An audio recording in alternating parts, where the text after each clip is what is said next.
Well, I'm pleased to say I'm joined by Dave Fredericks, who is known as the Sheriff here at Romford Greyhound Stadium. We will come to that a little bit later. But of course, the new Romford Stadium we're sat in now, we're actually here ahead of opening night tonight. How is it here now, both for a punter and for you guys as a bookmaker? It's been really hard for 2 years. We've been sort of stuck between the first two bends, and they've obviously, due to regulations, they're not allowed to have too many people in, and people have dwindled away, and so it's obviously gone downhill quite a lot.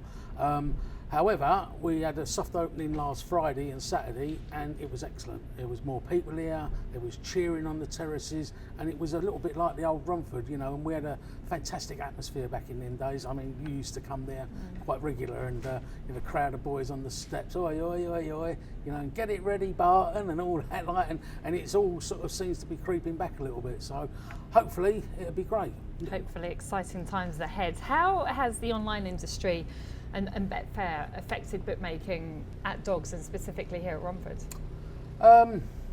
In a word, it's done like it's done everywhere. It's killed it because people tend to stay at home now and bet online and watch it on TV, and there's no real need for them unless they want to come for a night out and get the actual buzz, which is what the game's all about. They don't come, a lot of them now. A lot of the big punters stay at home. The good side of it with Betfair is that you can always edge back with them. If all bookies get caught at the same time and you can't edge bets back if your book's lopsided, there's always Betfair unless it crashes on there and they're all on it on there. So it works both ways, you know, but in reality, Betfair has really killed the game to a certain extent. In another way, it's opened up different avenues. So it's a sort of sit on the fence type thing. Of course, you're sort of bookmaker and punter at the moment, but in your time you've been spectator, owner, kennel hand, headman and trainer as well. So you've seen the game from all aspects. It's changed massively over the years. Is it for better or for worse? For worse, definitely for worse. The game is nothing like what it used to be. I mean, I got involved in it back in sort of 1979, 78, 79, time as a punter. Started off going to Southend Dogs, which was like heaven to me in them days. It was great there. Had a nice little ruse going there with the tote lady, where I could stand there and watch the dogs go to the first bend, shout out the reverse forecast for a pound reverse, and they were still going and it wouldn't click off. And that is unbelievable that you had that little coup. Yeah, and she was on the commission, she loved it, and we got a few quid out of it. But that's what I say, the game's not the same no more. It's all tote and it's all electronically done and it shuts off for ages. But no, seriously, going back to the old days, I started at Southend and it was fantastic, you know, and all the little betting coups going off and all that. And you don't seem to get that so much now because I think the trainers are sort of so well paid compared to them days that they don't have to win the money, if you like, although it's still very hard for the owners. You know, I do feel sorry for the owners because prize money hasn't really gone on like it should have done. Welfare has caught up like quite a lot now, and it's a lot better than it used to be in the old days. It can always be better, you know, everything can be better. But the game has definitely changed. It's not as many tracks, there's not as many people going. We've got people who oppose the greyhound racing industry because they don't appear to like dogs racing because they get hurt. You know, horses get hurt. I get hurt if I fall down the stairs. You know, no one looks after me. I just go to the hospital and get repaired.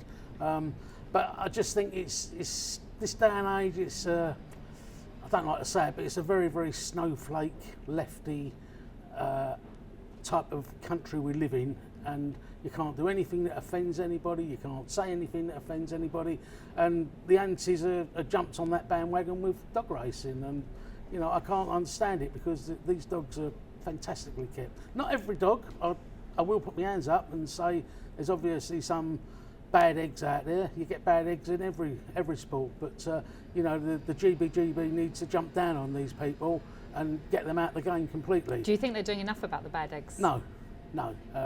You hear about things going on all the time, and it shouldn't be going on all the time, because if you've got stipendiary stewards going around and they're checking things out, they obviously see it with their eyes, so they must be turning a blind eye, because you keep hearing all these things. And if it's going on, these people have got to have warning, maybe one more warning, and then that's it. Take the kennels away, take their licence away, and get the dogs looked after properly. That's my views. Let's go back to the early days when you started working at a Greyhound kennels. Tell me about that. Well, I'd been working for all like my years when I left school. I pursued other careers and I ended up as a rep on the road. I like to talk to people and I'm quite hard to shut up, so it seemed a natural progression to take, and company car and decent money and all that. And so I was like repping on the road, and then my sister-in-law went to Australia and she loved it out there, went out there on a 6-month visa, and we went out there to visit and all that, and I loved the place and I wanted to stay there and get out the repping game and all that. And my missus didn't want to. She said no, we had a 1-year-old daughter at the time, and so we come back and I said, I'm changing my career path, I'm no longer going to be a rep. And I went and started working with Doreen Boyce as she was known, at Hackney as kennel hand. I'd been an owner. Me and my mate we'd bred a couple of litters before, and we'd done a bit of flapping and all that, a little bit of messed about training and all that. Quite successful. We bred an Ipswich Derby winner, which is in his back garden, which is no mean feat. We had another dog who qualified for the Derby through winning a heat, and so I decided to take that route, working for very little money, and started with Doreen at Hackney, and it was the best thing I ever did. You went on to more jobs in Greyhound kennels, didn't you? You went on to train yourself in the end. Eventually, yeah. I've done the rounds a bit. I worked for Janet Tite, who was great. I learnt a lot off of Janet, also at Hackney. She poached me from Doreen, and I was with her for quite a while. And then George Lang at Crayford.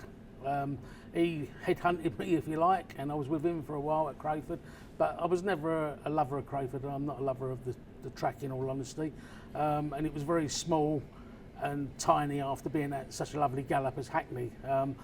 When the opportunity went to go back to Janet again, I sort of jumped at it straight away. I'd done my time at Crayford, and probably shouldn't have moved there, but it's like everything. So, but yeah, I went back to Janet's, and then we had a friend of mine. I used to go Walthamstow dogs punting and Romford dogs punting, and Hackney in the afternoons, like watching it on the TV and etc. etc. And a friend of mine, Dave Stevenson, I used to meet him at Walthamstow dogs, and we'd like be there, blah blah blah. And wealthy man, always owned dogs, and had them with Mick Pusey at Walthamstow. Anyway, we got chatting, and he decided to buy a couple with Janet at Hackney, and he had good result, and we was like getting in bundles of winners, and he obviously knew via me what we fancied, and he was getting a nice few quid. And he said to me one day, why don't you try and do it yourself? He said, have you never thought about it? And I said, yeah, but it's a big setup and all that. And he said, well, I'll back you, he said, and get it going. So we found some kennels. I had some kennels over at Tiptree in Essex, Tommy Lanceman's old kennels. And I got them, done them all up, and started racing at Rye House. And that was it, really. That was how I started on the training side. From there, you went on to train at Hackney in what you called the A nights, and you were taking on some of the biggest name trainers in the sport, weren't you? Yeah, it was unbelievable. Like, little me, sort of like been in the game for 5 minutes compared to some of them, but worked really hard at it, and used to try and leave no stone unturned how I did the dogs. And next thing you know, you're there training alongside Sean Burke, Ginger McGee, Nick Sava. The list was endless, and you're sort of like, in them days, we're sort of A1s, £300 to the winner, and I had a really good kennel strength, and like used to win like quite a few A1s, and the owners never had hardly any bills, and had a good contract. We got paid good contract money, and it was unbelievable. And then it shut. So unbelievable to Shane. You carried on training though, didn't you? I carried on training. I went from there to Harlow, as I'd been invited to go to Sittingbourne and train, and that was in the throes of being revamped and all being like set up and everything. And so I needed a stopgap, and I went to Harlow, and I was probably there for about 3 months, something like that. And then Sittingbourne opened, and off we went to Sittingbourne. So, which is to me the best track since the White Cities and the Wembley's all closed. Without a doubt, Sittingbourne Central Park, whatever you want to call it, that is the best running track in the country, in my opinion. I'm always interviewing trainers and they never want to give away their secrets, but seeing as though you don't train anymore right now, you can tell me what are the most important things when it comes to training greyhounds? Keeping the dog sound. That is the most important thing. And how do you do that? You check them over regularly yourself. Me personally, I've always used physios because they're trained and they know a lot more than I do, and they can manipulate dogs and all that. And I had a physio who used to come to my kennels twice a week, on a Tuesday and Friday, and every dog that ran, whether it was a race or trial, if it went round bends, I had them checked over, and the owners was happy with that.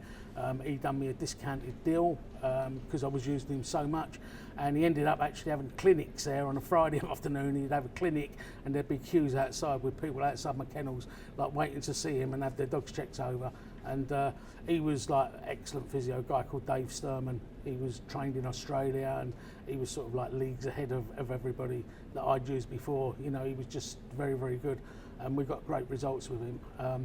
And so for me, that is the main thing. You've got to have a sound dog. Obviously, you've got to feed him well. I had a great man supplying with me meat.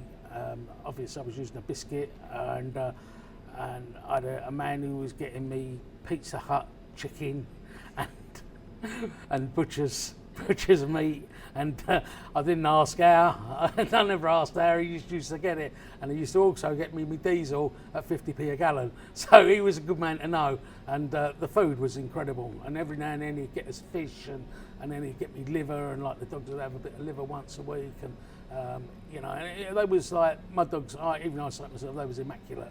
And I prided myself on that, you know, and I didn't have lots of lane dogs. I used to race them, but in this day and age, the dogs are run so often, it's a lot harder, you know, it's a lot harder to keep them sound. But that's my thoughts on it. You've got to keep them sound, and you've got to feed well, you know, and if you do that, you've got the basis of a good start, and everything else just falls into place from there.